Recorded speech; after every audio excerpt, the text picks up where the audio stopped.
안녕하세요. 네, 오늘 살펴볼 자료들 실시간 시장 업데이트랑 뉴스 해설, Q&A까지 잘 받았습니다. 네, 안녕하세요. 정보가 정말 정신없이 쏟아지네요. 맞아요. 그래서 오늘은 이 속에서 핵심적인 어떤 시장 동력이라든지 또 주목할 만한 기업 소식들 그리고 특히 당신에게 중요할 수 있는 그런 지정학적 변화들을 좀 선별해서 명확하게 짚어보려고 합니다. 좋습니다. 그럼 일단 시장 분위기부터 시작해 볼까요? 그 S&P 500 지수가 연초 대비 상승했고 특히 4월 저점 이후로는 꽤 강하게 한 18% 이상 반등을 했거든요. 네, 18%면 상당하죠. 그렇죠.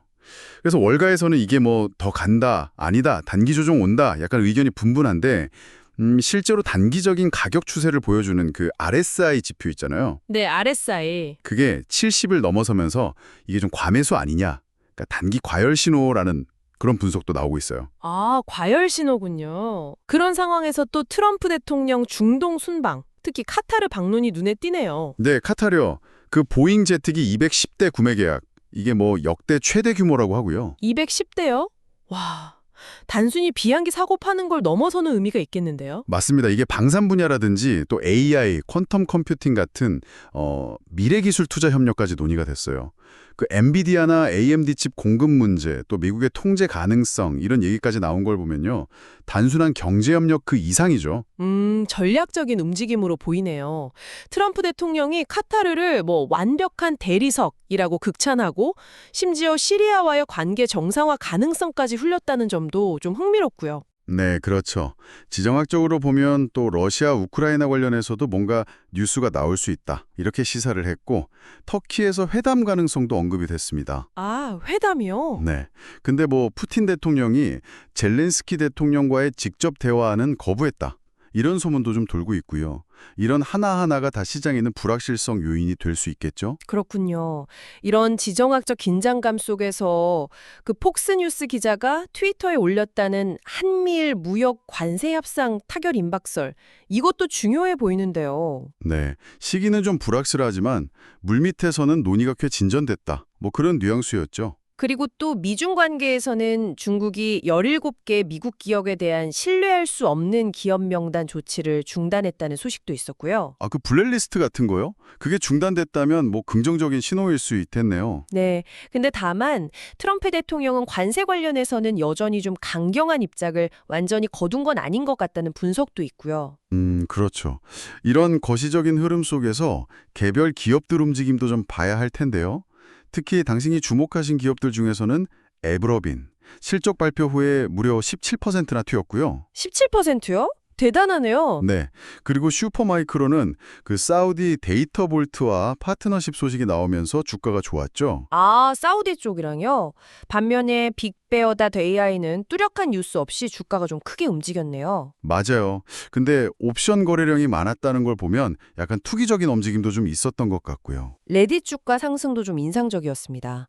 소셜미디어 언급량이 4배나 늘었다고 하고 또 CEO가 AI가 검색을 대체할 것이다. 이런 좀 과감한 발언을 했더라고요. 아, 그런 발언이 있었군요. 그리고 AMD는 사우디 투자 협력 논의에다가 자사주 매입 발표까지 더해지면서 주가가 꽤 급등했죠? 네, AMD도 강했고요.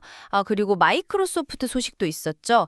팀즈 끼워 팔기 관련해서 EU 반독점 조사, 이거 시정 조치를 수용할 수 있다는 소문이 로이터 속보로 나왔어요. 네, 벌금 대신에요.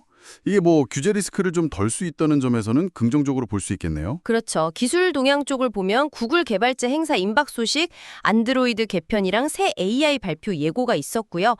구글 역시 사우디와 투자 논의를 한다는 점이 흥미롭습니다. 네, 사우디가 여러 군데 투자를 하네요. 애플은 그 비전 프로 관련해서 시선 추적으로 스크롤하는 기능, 그걸 테스트 중이라는 루머가 있고요. 시선 추적 스크롤이요. 신기하네요. 네, 퀀텀 컴퓨팅 분야에서는 리게티가 새 알고리즘 발표했고 아이온큐는 일본 컨퍼런스 참여 소식이 있었습니다.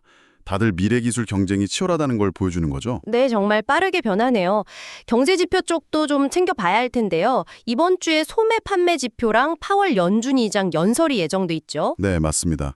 그리고 목요일 밤 한국 시간으로 9시 반에는 생산자 물가지수 PPI가 발표됩니다. 이건 이제 기업 입장에서의 물가 압력을 보여주는 지표고요. PPI군요. 목요일 밤. 네, 전반적으로 보면 뭐 긍정적인 기업 실적이나 기술 뉴스도 많지만 이런 무역 협상이나 지정학적 변수들 때문에 시장의 금리 인하 기대는 좀 약간 수그러든 상태라고 봐야 할 것 같아요. 특히 관세 문제가 다시 좀 불거지면 인플레이션에 영향을 줄 수 있다. 이런 우려는 계속되고 있고요. 네, 그렇군요. 오늘 당신이 공유해 주신 자료들을 쭉 정리해 보면 기술주 중심의 어떤 시장 낙관론하고 지정학적 불확실성 그리고 무역 협상이라는 변수가 좀 팽팽하게 맞서고 있는 그런 상황인 것 같습니다. 맞습니다. 트럼프 대통령의 행보나 각국의 협상 결과가 단기적인 시장 방향에 큰 영향을 줄 수 있겠네요. 네, 특히 관심 갖고 계신 기업들의 개별 소식들도 잘 따라가셔야 할 것 같고요. 마지막으로 한 가지 더 좀 생각해 볼 거리를 던져드리고 싶은데요. 만약에 정말 소문대로 한미일 무역 협상이 타결된다면요. 이게 단순히 단기적인 주가 반응을 넘어서서 그 투자 자금의 흐름이라든지 글로벌 공급망에 어떤 구조적인 변화를 가져올 수 있을까요? 아, 구조적인 변화요? 네, 단순히 관세 문제가 해결되는 것, 그 이상의 의미가 있을 수도 있지 않을까 한번 고민해 보시면 어떨까 싶습니다.